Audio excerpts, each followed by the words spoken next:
Hello, I'm Steve Orr, Chief Investment Officer for Texas Capital's Private Bank. Three things this week.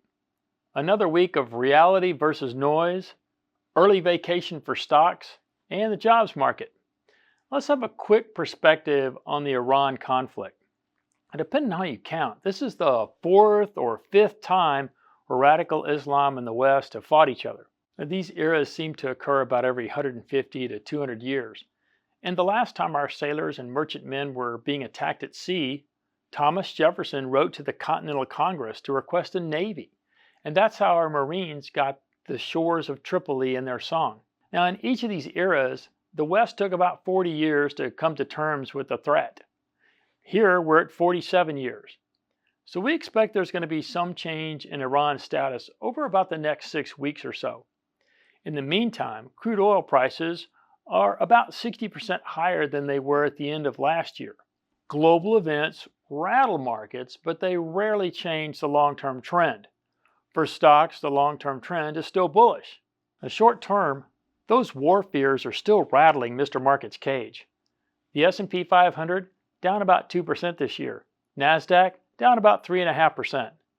Looking all the way back to Halloween, the big indexes have gone nowhere, while small cap, international, and value, those stocks have rotated into the driver's seat. Think of this sideways consolidation as a vacation from the bull, not a trend change to a bear. A bear breakdown would start with a prolonged war, and your first clue would be Treasury bond yields dropping, signaling slower growth ahead. We're nowhere near that right now. But what is slow? Well, looks like the job market's pretty slow. Now, last Friday, there was a very negative job report that really surprised a lot of people. Wall Street thought that jobs were going to grow around 50,000 net new jobs. Instead, negative 92,000, real ugly headline print. Well, you kind of dig into the details there. We had a big nurses strike on the East Coast. There were over 220,000 people that reported they couldn't get to work. Remember those big storms during that period. So mixing everything together, we see that the average job growth has probably been around 20,000 new jobs per month the last several months. Not too hot, not too cold. And if we were really concerned about job losses, we would see rising jobless claims every Thursday. They're near cycle lows at 213,000. We would see lots more layoff announcements across a wide range of industries. Don't see that either. So a little bit of noise there from jobs, but the economy's doing just fine. It's just slow growth, and really looking ahead to the Fed meeting at the end of the month, there's nothing for them to do.